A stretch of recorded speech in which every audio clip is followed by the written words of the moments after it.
Nilabas ko na yung mga gamit ko. Aalis na ako kasi sa bahay namin, my friend. What's up, my friend? Pasensya na mga friends kung ngayon lang ako nakapag-upload ng video ko, my friend. Pinaayos ko pa kasi yung problema ng cellphone ko, my friend. Hindi kasi nagsisave yung mga video ko sa cellphone ko, kaya yun, bumili na lang ako ng bagong SD card ko, my friend. Medyo okay na yung cellphone natin, kaya kinuha ko muna yung luma kong SD card para makapag-video ako, my friend. Kaya ito ngayon, my friend, nagtitimpla muna ako ng kape, my friend. Ilang araw na din kasi akong hindi gumagawa ng video, kaya nahihiya na din ako, my friend. Kaya ngayon magsasawa kayo ulit sa pagmamukha namin. Joke lang. Ang sarap talaga magkape sa umaga, my friend. Kahit wala akong almusal, my friend, kape lang sapat na sa akin, my friend. Yun nga lang, inaasid lang kapag nasosobrahan, my friend. Pagkatapos natin magkape, my friend, ayan, pumasok na ako sa kwarto ko, my friend. Kinuha ko na yung mga gamit ko kasi parang pabigat na ako kasi sa bahay namin, my friend.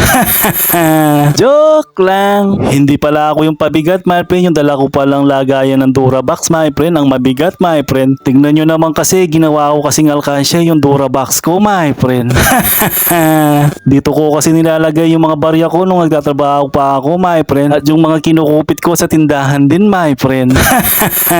Joke! Kaya ikaw, kung nag-iipon ka din, my friend, ilagay mo na lang sa Durabox mo kaysa sa lata o kawayan. Baka amagin pa yung pera mo, my friend.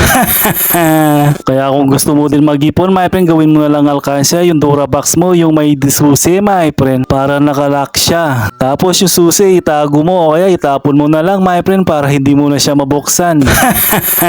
Joke lang. Hindi ko pa sana bubuksan to kaso halos 2 taon ko nang hindi binibilang to, my friend. Sa December ko pa sana bubuksan to para alam ko kung magkano yung naiipon ko every year, my friend. Kaso excited ako magbilang ng mga barya, my friend.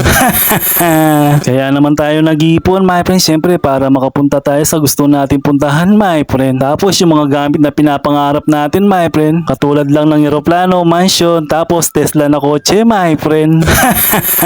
Joke lang. Hindi naman masama yung mangarap, my friend. Ang importante, ini-enjoy mo yung sarili mo, my friend, sa ginagawa mo. At kaya tayo nag-iipon din yung mga pagkain na hindi pa natin natitikman, my friend. Maganda yung nag-iipon tayo, my friend, para hindi na tayo masyadong humihingi sa mga magulang natin, my friend. Bala ko sana punuin yung Durabox ko ng barya, my friend, kaya lang baka sa next 10 years pa mapupuno yan.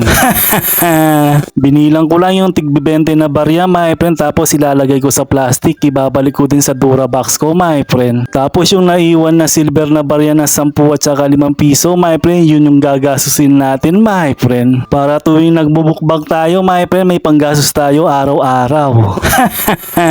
Kung bubuksan ko man ito sa December ulit, my friend, baka mabili ko na yung gusto kong bilhin, my friend. Sa ngayon, hindi pa. Baka hihingi muna akong pandagdag sa mga kapatid ko, my friend.